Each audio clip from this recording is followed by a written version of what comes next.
Lintas Banua Sepekan kembali ke hadapan Anda. Dinas Perpustakaan dan Kearsipan Kalimantan Selatan kembali menggelar sosialisasi Undang-Undang Nomor 13 Tahun 2018 tentang serah simpan karya cetak dan karya rekam. Sementara itu, salah satu narasumber dari Perpustakaan Pusat, Tatat Kurniawati, menyatakan karya cetak, karya rekam penting disosialisasikan agar para penulis maupun penerbit mengetahui adanya landasan hukum untuk wajib menyerahkan koleksinya ke Perpustakaan Kalsel maupun RI.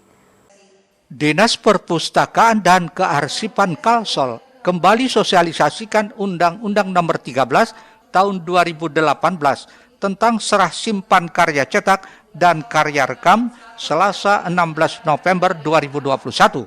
Kegiatan sehari ini dibuka langsung Kepala Dinas Hajah Nurliani Dardi di Aula Perpustakaan Jalan Jenderal Ahmad Yani, kilometer 6 Banjarmasin. Dalam sosialisasi ini, Dispersip Kalsel melibatkan peserta dari berbagai instansi seperti guru, dosen, penulis, dan penerbit, serta para wartawan di Kalsel. Nurliani, biasa disapa Bunda Nunung, menyatakan sosialisasi Undang-Undang Nomor 13 Tahun 2018 ini sebagai upaya untuk menghimpun karya cetak dan karya rekam.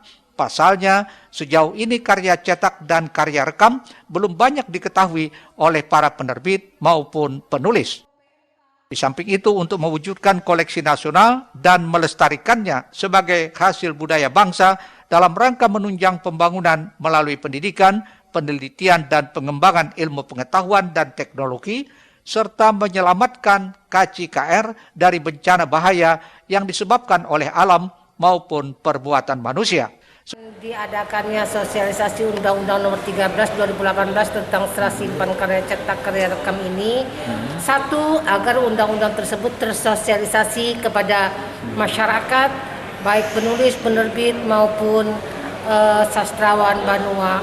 Kemudian tujuan selanjutnya adalah mewujudkan koleksi nasional dan melestarikannya. Nah, kemudian kita merawat koleksi tersebut dari kepunahan baik yang disebabkan oleh bencana alam maupun oleh manusia itu sendiri. Bahwa ini sangat penting, tujuannya untuk melestarikan kebudayaan kita. Sementara itu, salah satu narasumber dari Perpustakaan Nasional, Tatat Kurniawati, menyatakan karya cetak, karya rekam penting disosialisasikan agar para penulis maupun penerbit mengetahui adanya landasan hukum untuk wajib menyerahkan koleksinya ke Perpustakaan Kalsel maupun Perpustakaan Nasional. Saya pikir kalau ditanya seberapa penting, ini penting karena memang ada dasarnya Undang-Undang nomor 13 tahun 2018 ya, dan ada peraturan pemerintah nomor 55 tahun 2021 sebagai landasan hukum yang mewajibkan para penerbit perusahaan karya rekam untuk menyerahkan koleksinya tidak hanya ke Perpustakaan Nasional, tetapi juga kewajiban ke perpustakaan provinsi di mana penerbit dan penulisan karya rekam tersebut juga berada. Dan jangan salah juga ada peran serta masyarakat juga di situ ya, yang harus menyerahkan koleksinya ke Perpustakaan Kalimantan Selatan juga ya. Pihaknya juga mengapresiasi atas digelarnya sosialisasi ini karena hal ini cukup memberikan pengetahuan dan wawasan sekaligus mendorong para penulis maupun penerbit untuk menyerahkan karya-karyanya ke perpustakaan daerah masing-masing maupun ke Perpustakaan Nasional. Serah simpan karya cetak dan karya rekam ini tuh bikin para penulis tuh jadi tahu gitu seandainya mereka menerbitkan buku, apa yang harus mereka lakukan. Kayak misalkan kadang-kadang kan kita penulis ada yang karyanya kolaborasi gitu ya. Jadi kalau misalkan karyanya kolaborasi sama penulis-penulis lain, biasanya kayak habis udah dapat bukunya kita tuh bingung, oh ini ya udah disimpan aja. Tapi dengan adanya sosialisasi ini kita jadi tahu apa yang harus kita lakukan. Kita jadi tahu bahwa setelah kita mendapatkan buku yang punya kita, setelah kita menerbitkan sebuah buku, kita bisa memberikan buku itu ke perpustakaan dengan beberapa cara yang sudah bisa dijelaskan tadi. Jadi lebih jelas gitu untuk para penulis. Muhail, Banjar TV.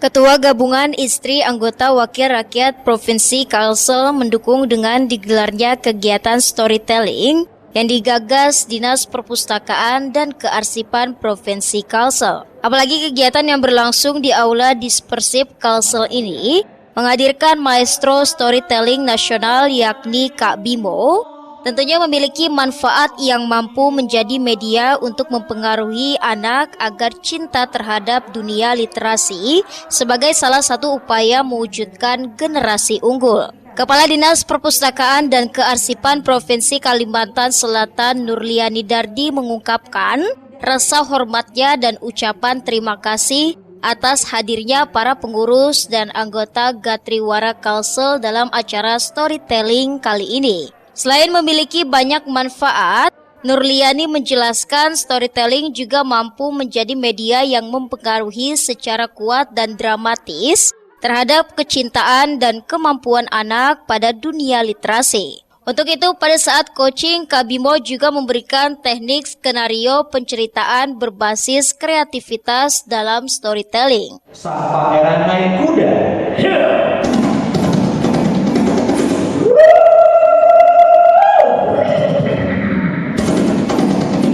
Perampok itu ditusuk pedang perutnya. Tembus punggungnya. Darah muncrat di wajah. Tim Liputan Banjar TV. Selanjutnya, rangkaian November Ceria yang digelar Dinas Perpustakaan dan Kearsipan Provinsi menghadirkan pendongeng terkenal Bambang Bimo Suryono atau Kak Bimo. Ini untuk menghibur dan memotivasi para anak panti sosial asuhan anak Budi Mulia Landasan Ulin Kota Banjarbaru. Di samping itu, Ketua Gabungan Istri Anggota Wakil Rakyat Provinsi Kalsel Hajah Farida Supian Haka mendukung digelarnya kegiatan coaching storytelling yang digagas Dinas Perpustakaan dan Kearsipan Provinsi Kalimantan Selatan. Beginilah suasana kemeriahan yang tercipta di Panti Sosial Asuhan Anak Budi Mulia saat kedatangan tim dari Dinas Perpustakaan dan Kearsipan Provinsi bersama Master Dongeng Nasional Kak Bimo. Raut gembira dihiasi gelak tawa tergambar jelas dari wajah anak-anak penghuni panti yang selama 2 tahun terakhir haus akan hiburan, terutama akibat pandemi COVID-19 yang melanda Kalsel, membuat aktivitas mereka terbatas, bahkan tidak bisa pulang ke kampung halamannya. Selain bercerita, Kak Bimo yang hadir dengan mengenakan laung khas Banjar juga memberikan motivasi dan semangat hidup sebagai bekal berharga bagi perjalanan anak-anak panti ke depannya. Hari ini saya merasakan sebuah aura kehangatan dari anak-anak yang sudah cukup lama tertahan oleh pandemi untuk bergembira melepaskan semua beban pikirannya dengan asupan cerita atau kisah yang berkualitas, semoga demikian. Kemudian sesuai dengan namanya PSAA Budi Mulia, semoga mereka lah para pewaris bangsa nanti yang akan pada saatnya mendapat amanah dan mereka telah tertanam budi mulia. Ke depan harapan kita semuanya, termasuk dengan support kami datang untuk mendongeng ini, menguatkan budi mulia yang telah ditanamkan oleh para pengasuh mereka. Kelak mereka akan sangat warnai dengan peradaban yang lebih baik dengan kemuliaan budi yang mereka miliki. Salut kepada Dispersif yang telah hadir ke tempat ini untuk menggembirakan dan berikan arah kepada anak kita seperti apa menjadi dengan baik di masa mendatang. Kepala Dispersif Kalsel Hajah Nurliani menyatakan rasa syukur dan terharu karena bisa mendatangkan Kak Bimo untuk menghibur anak-anak panti asuhan yang memerlukan perhatian dan kegembiraan. Hal senada juga diungkapkan kasih pelayanan PSAA Budi Mulia Sacik Kartikowati yang mendukung sepenuhnya kegiatan Dispersif Kalsel. Kedepannya berharap program seperti ini dapat terus dilaksanakan. Mudah-mudahan program-program seperti ini kedepannya akan terus dilaksanakan oleh Dinas Perpustakaan dan Arsip Daerah.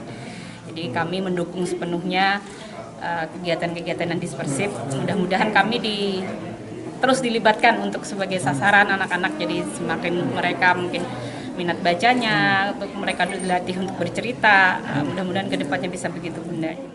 Rangkaian November Ceria Part 6 Mendongeng bersama Kak Bimo juga diisi dengan coaching storytelling sebagai bagian dari memberikan edukasi dan hiburan kepada anak-anak dengan dongeng. Ahmad Ramadhani, Banjar TV.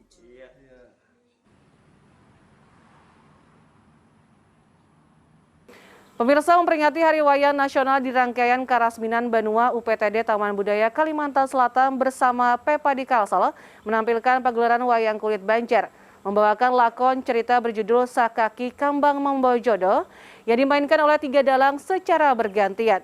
Sementara itu, guna melestarikan kesenian wayang kulit Banjar agar tidak punah ditelan waktu, Persatuan Pedalangan Seluruh Indonesia Pepadi Provinsi Kalimantan Selatan memprogramkan Festival Dalang Cilik. Di rangkaian kegiatan Karasminan Banua yang dilaksanakan UPTD Taman Budaya Kalimantan Selatan, kembali menampilkan sebuah pertunjukan seni yang kali ini menggandeng Persatuan Pedalangan Seluruh Indonesia Pepadi Kalsel untuk membawakan pagelaran wayang kulit Banjar. Dalam pagelaran wayang kulit Banjar ini terasa berbeda dari pagelaran sebelumnya karena dimainkan oleh 3 dalang sekaligus, yakni dalang Juju, Ririt, dan Aprin dari Kabupaten Tapin, HSS, dan HST yang tampil secara bergantian. Dalam pagelaran tersebut, ketiga dalang membawakan lakon kisah berjudul Sakaki Kambang Membawa Jodoh yang menceritakan kisah pewayangan dengan petuah-petuah baik dan pesan moral di dalamnya.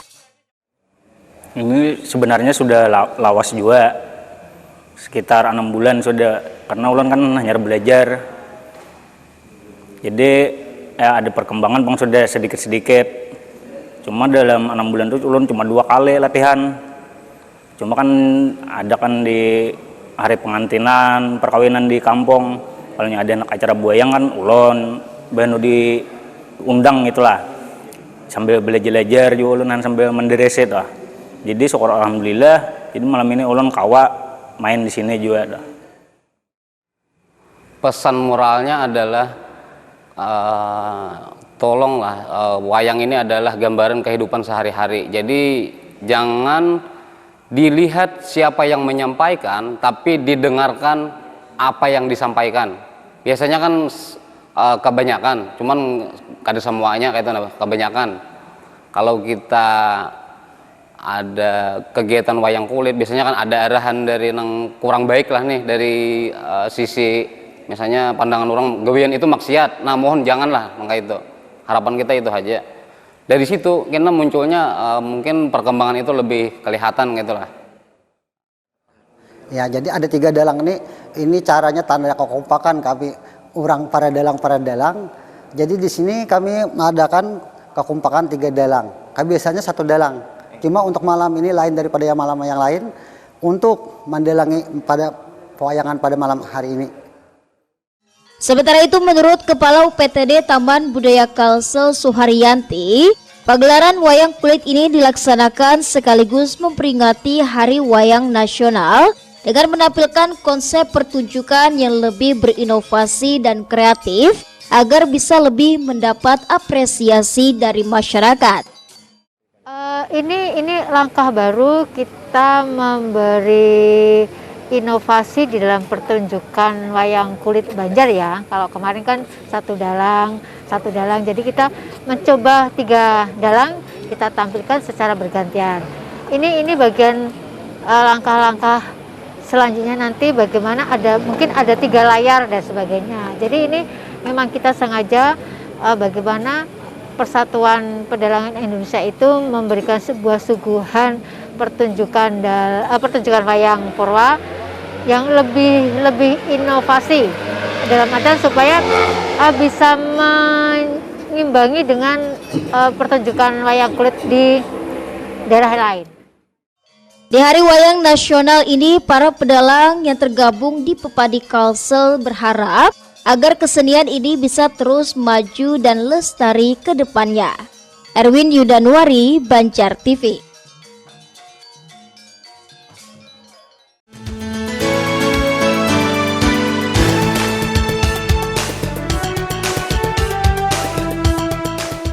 Setidaknya hal tersebut disampaikan Ketua Persatuan Pedalangan Indonesia Pepadi Provinsi Kalimantan Selatan, Dalang UP, saat pagelaran wayang kulit Banjar 3 dalang yang berlangsung secara virtual di akun YouTube Taman Budaya Kalimantan Selatan. Hal ini merupakan bentuk dari pelestarian dan memajukan kesenian wayang kulit Banjar di Provinsi Kalimantan Selatan agar terus memiliki regenerasi dalang sehingga kesenian ini tidak hilang ditelan oleh waktu. Bahkan penampilan 3 dalang dalam sebuah pagelaran wayang kulit Banjar ini juga memberikan ruang bagi para dalang muda agar mendapatkan kesempatan tampil di depan umum untuk memperlihatkan kemampuannya membawakan sebuah lakon pewayangan kepada masyarakat secara luas. Selain itu, kedepannya Ketua Pepadi Kalsel Dalang UPIK berencana untuk memprogramkan Festival Dalang Cilik agar kesenian ini bisa dilanjutkan oleh generasi muda sejak usia dini. Untuk Pepadi, yang jelasnya dulu kita untuk memprogramkan kepada dalang cilik. Dalang cilik itu harus misalnya kita adakan misalnya festival dalang cilik, kita adakan menyinden dalang cilik agar supaya tetap masih diminati oleh anak-anak. Jadi tidak mungkin habis wayang Banjar. Kalau kita bertahan aja, kalau ada kayak ini mungkin bisa habis wayang Banjar. Kalau habis kada, tapi kurang lah. Jadi terkait dengan pemerintah, dengan konteks wayang kulit ini, kami berharap supaya dapatlah melihat perjuangan kami beserta teman-teman di belakang dan lain-lain kan, apalagi terkhusus Ketua Pepadi di Banjarmasin ini, kami sudah mempertahankan tradisi ini, budaya ini demi mempertahankan kekayaan budaya bangsa Indonesia. Toh kami kalau tidak meneruskan ruang lingkup wayang kulit ini, maka budaya Indonesia pasti akan miskin. Tolonglah diperhatikan itu. Semoga untuk wayang kulit khususnya di Banjar, Purwa Banjar, Kalimantan Selatan, kami berharap mudah-mudahan tetap maju, semakin berkembang dan banyak digemari orang, khususnya untuk anak-anak dan pemuda-pemuda lainnya. Ya, jadi untuk hal pemerintah, mudah-mudahan beliau-beliau yang di atas untuk memperhatikan kami-kami para dalang yang di bawah ini. Untuk saat ini Pepadi Kalsel juga telah melakukan regenerasi dalang cilik, bahkan berani tampil dengan usia sekitar 10 hingga 12 tahun sebanyak 4 orang berasal dari Kabupaten HST, HSS, dan Tapin. Erwin Yudanwari, Banjar TV. Tuntas sudah lintas Banua sepekan kali ini, nantikan rangkaian berita terpilih lainnya minggu depan hanya di Banjar TV. Akhir kata saya Murtasia dan yang bertugas hari ini undur diri dari hadapan Anda. Selamat menikmati hari libur Anda. Wassalamualaikum warahmatullahi wabarakatuh.